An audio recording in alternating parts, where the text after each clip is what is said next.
हरे कृष्ण। तो आप सभी भक्तों का हार्दिक स्वागत है आज के प्रातःकालीन श्रीमद् भागवतम के डिस्कशन। तो आज हम लोग चर्चा कर रहे हैं Shrimad Bhagavatam first canto third chapter verse number 38। सभेद धातु पदवीं परस्या दुरंत वीर्यस्य रथांगपाणे युवमायया सन्ततयानुवृत्य भजेत तत्पाद Saroj गंधम्। Only those who render unreserved, uninterrupted, favorable service unto the lotus feet of Lord Krishna, who carries the wheel of the chariot in his hand, can know the Creator of the universe in his full glory, power and transcendence. Hari बोल। बहुत सुंदर श्लोक में तो अब सुध गोस्वामी वर्णन कर रहे हैं। पिछले 2-3 श्लोकों में भगवान के जो दिव्य कर्म है, रूप है, लीलाएं हैं, उनको कौन नहीं समझ सकता है अपने मन से, वचन से, मनसा कर्मणा वाचा, इससे नहीं समझ सकता। उसका वर्णन किए। निपुणेन धी धातु, यहाँ तक कि बहुत ही ज्यादा जो निपुण है, जो एक्सपर्ट हैं, शास्त्रों को पढ़ते हैं, जानते हैं, समझते हैं, वो भी नहीं समझ सकते हैं। क्योंकि वास्तव में शास्त्रों वैदिक शास्त्र भी अगर व्यक्ति के रूप में आ जाए तो उनसे भी पूछा जाए कि आप भगवान के नाम, रूप, गुण, लीला का वर्णन कीजिए, तो बोलेंगे हमको भी नहीं पता है। तो उन शास्त्रों का अध्ययन करने वाले व्यक्ति को कैसे पता चल सकता है। तो इस प्रकार से पिछले 2-3 श्लोकों में इस तरह से वर्णन करते हैं। तो टेक्स्ट नंबर 35, 34, 34 नंबर श्लोक में अगर आपको याद होगा तो बताते हैं सूर्य गोस्वामी, यदि एशो परता देवी माया वैशारदी मति संपन्न एवेति विदुर महीम निस्वमहीयते, कि जो माया देवी के प्रभाव से मुक्त हो जाते हैं वो अपनी तथा भगवान की महिमा को जान सकते हैं। और इस प्रकार से भगवान की कृपा को प्राप्त करके वो जो व्यक्ति हैं, भक्त हैं, वर्णयन्ति स्म कवयो वेद गुह्यानि रित्पते एवं जन्मानि कर्माणि, इस प्रकार की भगवान की दिव्य जन्म और लीलाओं को वर्णन कर सकते हैं भगवान के शुद्ध भक्त जो भगवत कृपा प्राप्त किए हैं और माया से अपने आप को मुक्त कर लिए। ये बताए थे 34 और 35 नंबर श्लोक। उसके बाद कौन नहीं जान सकते हैं वो 37 नंबर श्लोक में बताते हैं। 36 नंबर श्लोक में उसके बाद बताते हैं कि भगवान की समस्त लीलाएं अमोघ लीला है, उसमें किसी भी प्रकार का भौतिक आरोपण नहीं है, इसीलिए इस संसार के भौतिक बुद्धि रखने वाले व्यक्ति नहीं जान सकते। और कल हमने चर्चा किया था कि 2 प्रकार के भौतिकवादी लोग भगवान को कभी नहीं जान सकते हैं। तो 2 प्रकार के भौतिकवादी लोग कौन कौन है? एक तो इस जो भौतिक संसार में भोग करना चाहते हैं, भोग वृत्ति रखते हैं, भुक्ति कामी, तो वो भी भौतिकवादी है। और दूसरे हैं मुक्ति कामी, वो भी भौतिकवादी। बाहरी दृष्टिकोण से भरे ही ऐसा लगता है कि वो आध्यात्मिक मार्ग को अपना लिए हैं, सन्यासी हैं, विरक्त हैं, शास्त्रों का अध्ययन कर रहे हैं, लेकिन जो भगवान के चरण कमलों का आश्रय नहीं लेते हैं, भक्ति मार्ग को स्वीकार नहीं करते हैं, भगवान के किसी शुद्ध भक्त को समर्पण नहीं करते हैं और अपने स्वतंत्र भाव से जो है इस संसार अपने अपने ही बल पे इस संसार से मुक्त होने की चेष्टा करते हैं, तो वो भी एक प्रकार के भौतिकवादी व्यक्ति ही होते हैं। भौतिक चेतना से दूषित रहते हैं, तो वो भी भगवान को नहीं समझ सकते हैं। तो ये पिछले श्लोक में चर्चा किया था। अब आज के श्लोक में सूत्र गोस्वामी वर्णन कर रहे हैं कि जिस जो योग्यता बताई गई है कि कौन समझ सकता है 34 और 35 नंबर श्लोक में, तो उस योग्यता को कैसे अर्जन करता है वो। सवेद धातु पदवीं परस्य, सवेद वो, सवेद ही अलोन कैन नो, वेद मतलब जानना, सवेद धातु पदवीं परस्य, धातु मतलब क्रिएटर, भगवान के बारे में वो जान सकता है, उनकी असली सुप्रीम यानी असली जो उनकी पदवी में है, महिमा है, उसको जान सकता है। दुरंत वीर्यस, जिनके जो शक्ति है, ग्रेटली पावरफुल, दुरंत वीर्यस का मतलब ग्रेटली पावरफुल, उनके ऐसे दिव्य क्रियाकलाप उरुक्रमस्या भी बोलते हैं या विक्रमस्या, भगवान दुरंत वीर्यस्य उरुक्रमस्य विक्रमस्य है। अस्य मतलब उनका, यानी जिनका वीर्य दुरंत है। दुरंत मतलब जो बहुत मुश्किल है जिसको अपोज कर पाना, यानी जिसका विरोध कर पाना। ये दुरंत वीर्यस्य, दुरंत वीर्य अस्य, जिनका वीर शक्ति जो है किसी के समझ के परे है, जिसको समझ नहीं सकता है, बुद्धि से मन से दुरंत है। ये दुरंत मतलब मुश्किल है जिसको प्राप्त कर पाना। दुरत्या, दुरत्या भी भगवान गीता में बोलते हैं मम माया दुरत्या, भगवान का वीर्यस्य दुरंत है। इस प्रकार से जिनकी शक्ति का सामना कोई अपने शारीरिक बल से, मानसिक बल से, बौद्धिक बल से नहीं कर सकता है। ऐसे भगवान, दुरंत वीर रखने वाले भगवान की जो पदवी है, महिमा है, परस्य सवेद धातु, वही, केवल वही व्यक्ति समझ सकता है। कौन?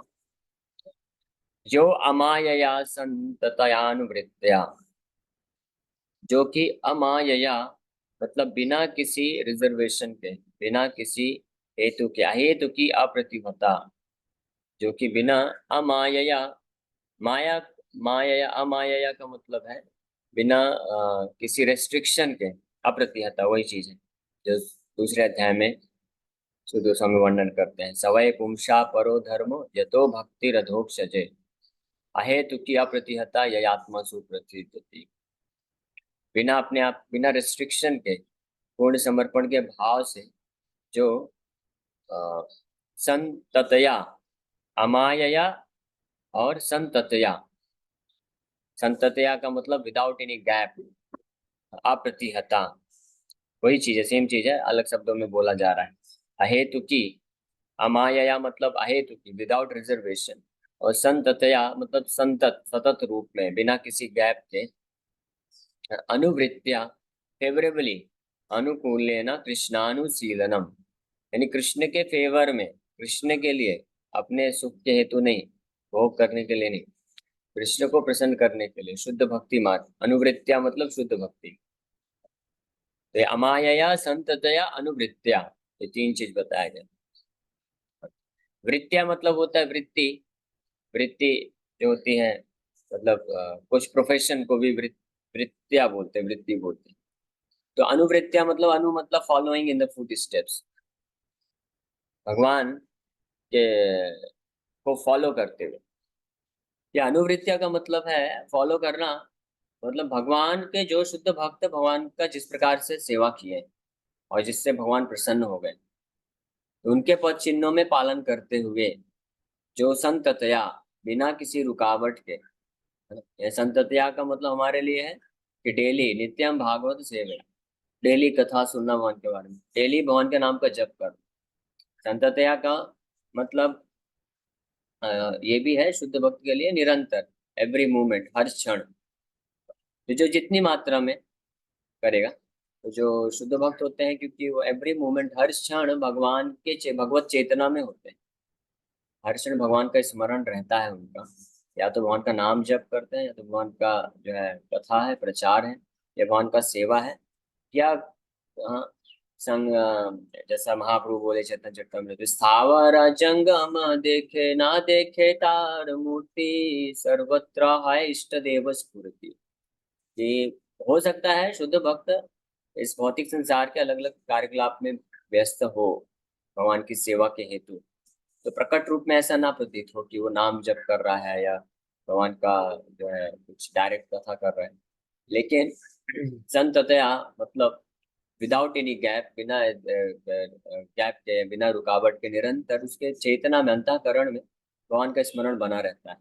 इसलिए वो हर क्रियाकलाप में उसके जो सिम्टम्स होते हैं, लक्षण होते हैं, उससे भली भांति प्रतीत होता है कि वो भगवत चेतना, भगवान कृष्ण के लिए करता है।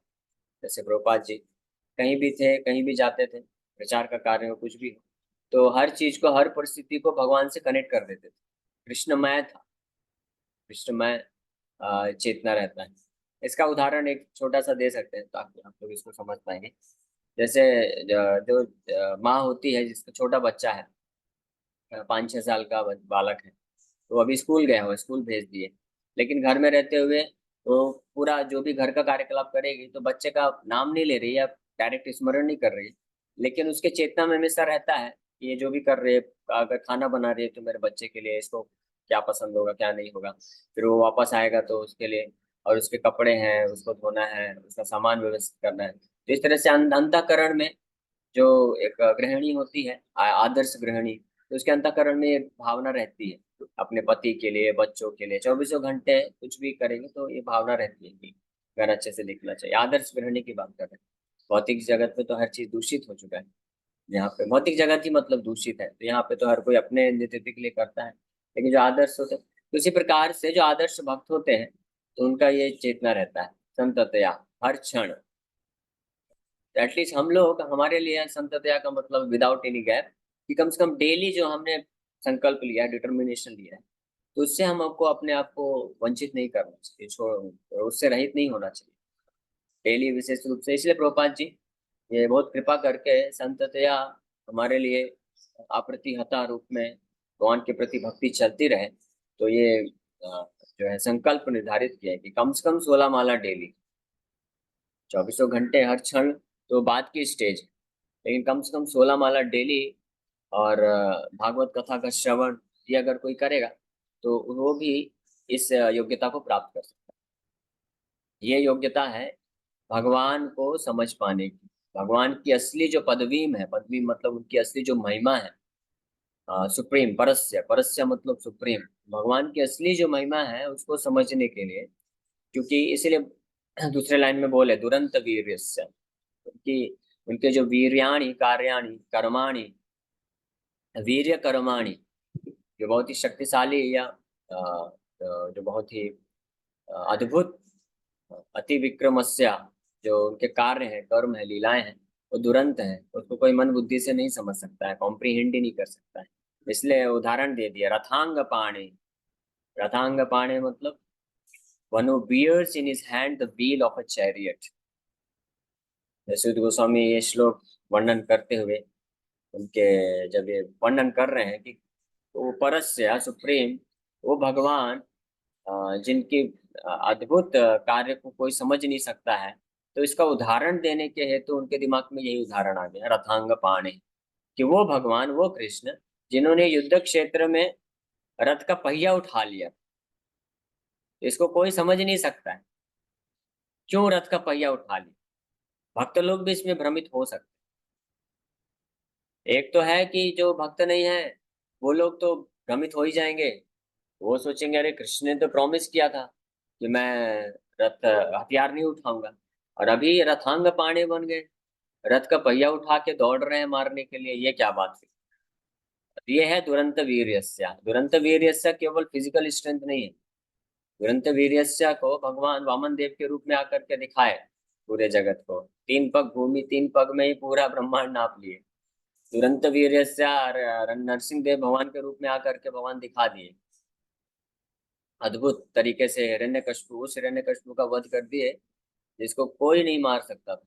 ब्रह्मा विष्णु महेश को छोड़ करके पूरे ब्रह्मांड में सारे देवी देवताओं को वो कंट्रोल करके रखा हुआ हिरण्यकश्यप। तो भगवान दुरंत वीर्यस्य किस प्रकार से अद्भुत तरीके से उसका वध किए, तो वहां पे भगवान अपनी विक्रमस्य अद्भुत शक्ति का प्रदर्शन करते हैं। वैसे ही भगवान परशुराम के रूप में आकर के कार्तिवीर अर्जुन, कार्तिवीर अर्जुन सहस्त्र बाहु, 1000 भुजाओं रखने वाला कार्तिवीर अर्जुन इतना शक्तिशाली था कि रावण को भी वो ऐसे ही जस्ट चुटकी में, खेल खेल में बंदी बना लिया था। जैसे जो बच्चे होते हैं ना, खेल खेल में जो छोटे पशु होते हैं उनको पकड़ लेते हैं, बंदी बना लेते हैं, तो वैसे ही रावण को इस प्रकार से वो कर दिया था। रावण इतना शक्तिशाली, तो आप सोच सकते हैं कार्तिवीर अर्जुन कितना शक्तिशाली रहा होगा। अब भगवान परशुराम अकेले केवल एक फरसा लेकर के, परशुराम परशु लेकर के कार्तिवीर अर्जुन सहित उसके सारी सेनाओं को अकेले वध कर देते हैं।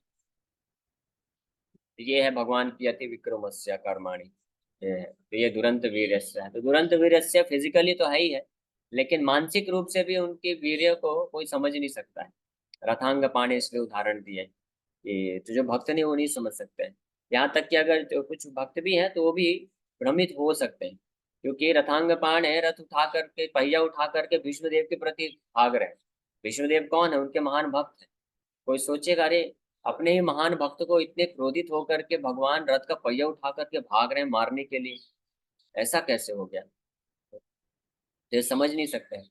इसीलिए योग्यता बताई जा रही है थर्ड लाइन में, जो कि बहुत महत्वपूर्ण है, कि भगवान को समझने की योग्यता है जो केवल वही व्यक्ति जो अमायया संततया अनुवृत्तया, ये तीन क्वालिफिकेशन को रखते हुए, तीन योग्यताओं के द्वारा भजे तत्पाद सरोज गंधम, जो उनके चरण कमलों का, तत्पाद सरोज गंधम, ऐसे चरण कमलों का जो भजन करता है, सेवा करता है। भजन मतलब भजदात्म, सेवाया, सेवायाम। तो भजन करता है उनके चरण कमलों का, जो सरोज गंधम, जो लोटस यानी कमल के समान वो गंध प्रदान करता है, सुगंधित है।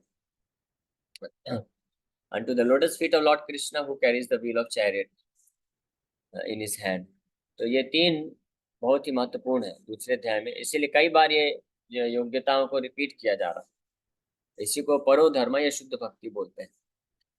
भौतिक या स्पिरिचुअल डिवोशनल सर्विस बोल सकते हैं। शुद्ध भक्ति मतलब आध्यात्मिक स्तर पर। ये तीन क्वालिफिकेशन दूसरे अध्याय में भी बताया गया। अमायया संततया अनुवृत्तया। तो अमायया मतलब बिना किसी हेतु के, अहेतु की अप्रतिहता। तो वहां पे तो अहेतु की अप्रतिहता बताया गया था, यहाँ पे एक और क्वालिफिकेशन बताई गई है, अनुवृत्तया। तो अहेतु की, विदाउट रिजर्वेशन। अमायया मतलब विदाउट रिजर्वेशन। इसका मतलब क्या है? बिना किसी हेतु के जो भगवान के चरण कमलों का सेवा करता है, भजन करता है। हेतु मतलब कोई कारण बस।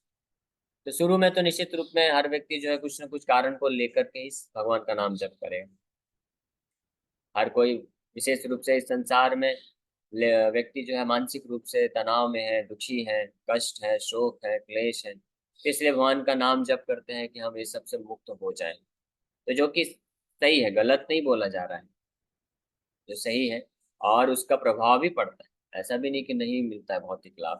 भगवान के नाम जप करने का ये प्रभाव तो मिलता ही मिलता है भौतिक रूप से, लेकिन ये बाई प्रोडक्ट है।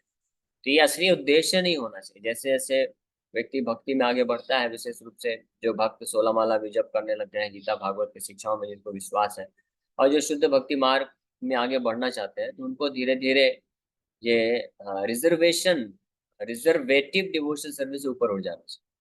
रिजर्वेटिव डिवोशनल सर्विस मतलब ये कुछ न कुछ हेतु के साथ जो किया जा रहा है, उससे ऊपर उठना चाहिए। क्योंकि ये जो हेतु की भक्ति है, ये विघ्न है, बाधक बनती है।